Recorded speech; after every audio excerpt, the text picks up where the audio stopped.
வணக்கம். ஜவைஜக் from Javadupatti Pudur. Power writer அப்படிங்கிற YouTube channel மூலமாக உங்களை மீண்டும் சந்திப்பு ரொம்ப மற்ற மகிழ்ச்சி. அத்தோட எங்கள் சேனலை சப்ஸ்கிரைப் பண்ணுங்கள், பெல் பட்டன் அழுத்த மறந்துடாதீங்க. அத்தோட எல்லாத்துக்கும் ஷேர் பண்ணுங்கள். அதாவது நம்முடைய தமிழ் தயாரிப்பாளர் சங்கம், நடப்பு சங்கம் லெட்டர் எழுதியாச்சு. அதாவது கமல் கன்னட மொழியின் மேல் ஏற்பட்ட அபரீத ஒரு மிகப்பெரிய ஆவலின் காரணமாக அன்பின் வெளிப்பாடாகத்தான் பேசினார். மற்றபடி நீங்கள் நினைப்பதை போல ஒன்றும் கிடையாது. தமிழ் தயாரிப்பாளர்கள் எத்தனையோ பேர் கன்னட படங்களை தயாரிக்கிறார்கள்.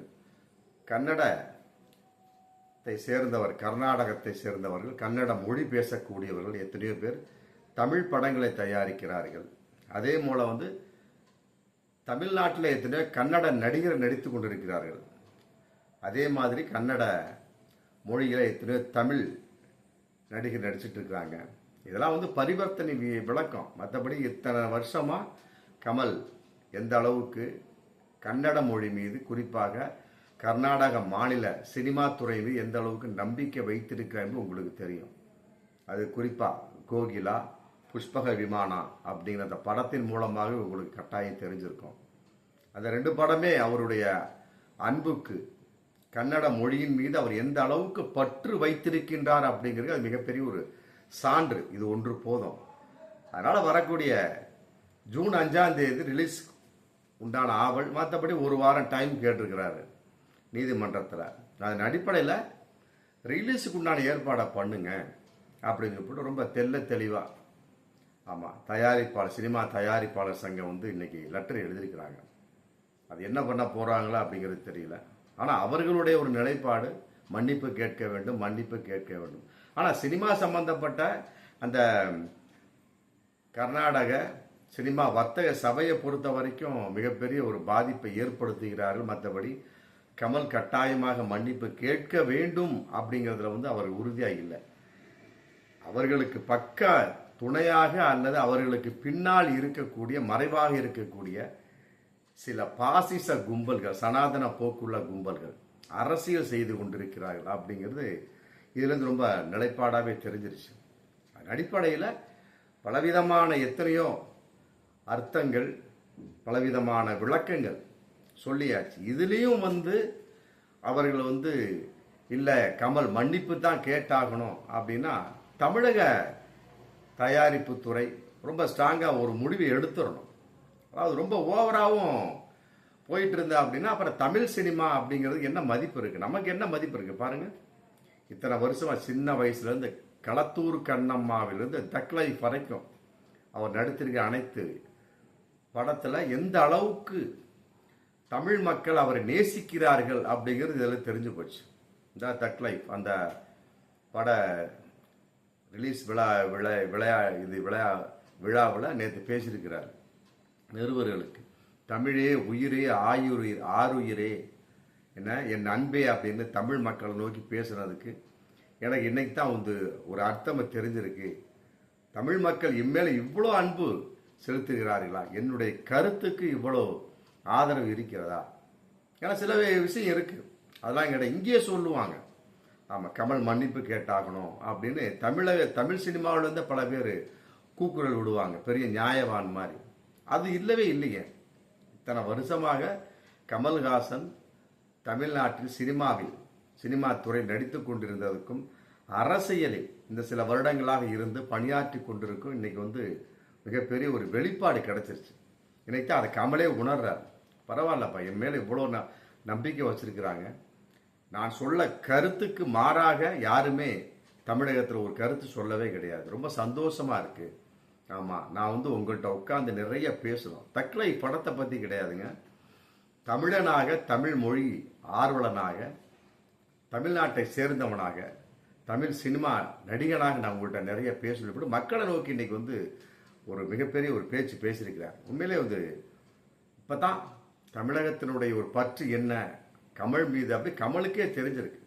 இதே பற்ற அவர் அங்கே கன்னட மொழியில் பலவிதமாக வெளிப்படுத்தியிருக்கிறார். கோகிலா, மற்றபடி புஷ்பக விமானங்கிற பல விதமான கருத்துக்கள், அப்புறம் ஏகப்பட்ட படங்கள் தயாரிக்க, பிடிக்க, கொள்ள, நடிக்க எல்லாத்திலையும் வெறிப்படுத்தி இருந்தாலுமே கூட அவர்களின் நிலைப்பாடு அந்த மொழி ஆதிக்கம், மொழி வெறி அதுல இன்னும் மாறவே இல்லையே. கன்னடம் பேசக்கூடியவர்கள் கர்நாடக மாநிலத்துக்கு இன்னும் கர்நாடகமாக பழமைவாதிகளாக இன்னும் அந்த பழமைவாதத்தனமாக இன்னும் சொல்ல போனால் இன்னும் மௌட்டிகமாக அப்படித்தான் இருந்துகிட்டு இருக்கிறாங்க. தமிழை பொறுத்த வரைக்கும் கூட எத்தனையோ பேர் மிக முன்னேற்றமாக தமிழ் சினிமாவில் போயிருந்தாலுமே கூட கர்நாடக சினிமாவை பொறுத்த வரைக்கும் இன்னைக்கு ஒரு 30 வருடங்களுக்கு பின்னால், குறிப்பாக தமிழ் சினிமாவுக்கு பின்னால தான் இன்னைக்கு இருந்துட்டு இருக்காங்களோடைய பேசக்கூடிய அளவுக்கு ஒண்ணுமே இல்லை. மிகப்பெரிய ஒரு டாம்பிகமாக இருந்துட்டா கூட அடேங்கப்பா கமல் பேசி விட்டா சரி இப்போ ஒரு வார்த்தை சொல்லிருங்க மன்னிப்பு அப்படின்னு சொல்லியிருக்கலாம். ஏன் கர்நாடக நீதிமன்றத்தில் அந்த வழக்கறிஞர் சொல்றாருங்க, இது வழக்கறிஞர் வாதாடுறாரு, நீதிபதி சொல்றாரு படிச்சு பார்க்க கூட இல்லை அந்த மனுவை. ராஜ்கமல் பிலிம்ஸ் கொடுத்த பார்க்க அந்த மனுவை படிச்சு பார்க்க கூட இல்லை. உடனே என்னப்பா 300 கோடி செலவு பண்றீங்க, ஒரு மன்னிப்புன்னு வார்த்தையை சேர்த்துக்கலாம், மன்னிப்பு கேட்டா என்ன அப்படிங்கிறாரு நீதிபதி. இதெல்லாம் என்ன ஒரு குணம் அப்படின்னு தெரியல. படிக்க கூட இல்லை. அப்ப சினிமா வர்த்தக சபையிலிருந்து சினிமா நடிகர்ல இருந்து மற்றபடி நீதிபதி வரைக்கும் அத்தனை பேருக்குமே அங்கு மிகப்பெரிய ஒரு மொழி வெறி. குறிப்பாக தமிழகத்தின் மேல பொச்சரிப்புகள், தமிழகத்தின் மேல காழ்ப்புணர்ச்சி இன்னைக்கு இருந்துகிட்டு தான் இருக்கு. என்னைக்கு அந்த காவிரி பிரச்சனை தீருது அன்னைக்கு தான் இந்த ஒரு காழ்ப்புணர்ச்சியே நாசமா போகும் அப்படிங்கறதான் நம்ம எதிர்பார்க்கக்கூடிய விஷயம் இல்லையா. அப்படிப்பட்ட காவிரி நீருக்கு ஏகப்பட்ட நடுவர் மன்றம் சோர்ஸ் எத்தனையோ வைச்சுமே கூட அவர்கள் தானே வஞ்சிக்கிறாங்க. கர்நாடகத்தில் இன்னும் தண்ணியை திறந்து விடுறதுல அவ்வளோ மோசமாக தான் இருந்துட்டு இருக்காங்க. தண்ணி இருந்தும் கூட இல்லைன்னு சொல்றாங்க. அது என்னமோ அவர்களுக்கு அது ஒரு டிஃபால்ட் பஞ்சு மாதிரி ஆகிப்போச்சு.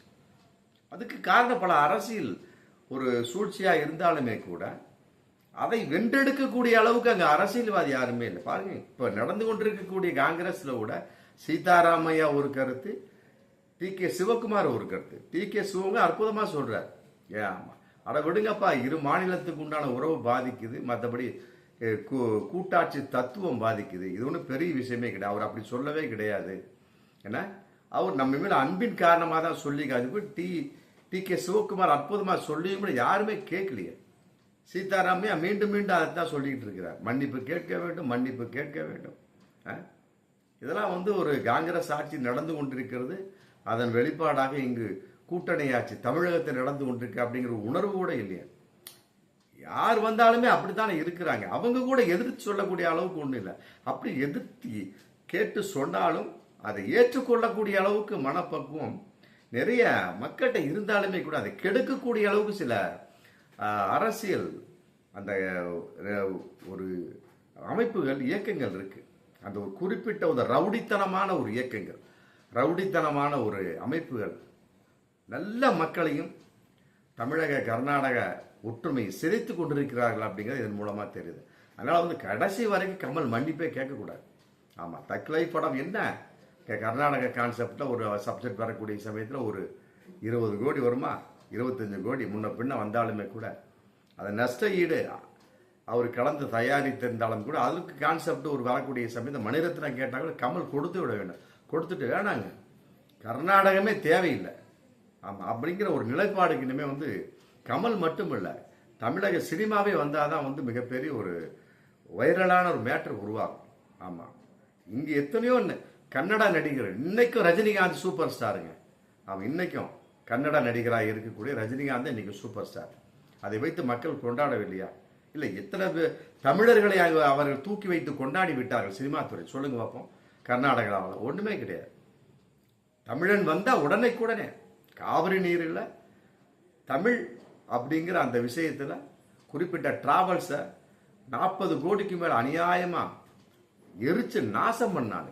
ஒரு 40-50 காருக்கு மேல ஆமா கேபிஎன் டிராவல்ஸ் நினைக்கிறான், எரிச்சு நாசம் பண்ணாங்க.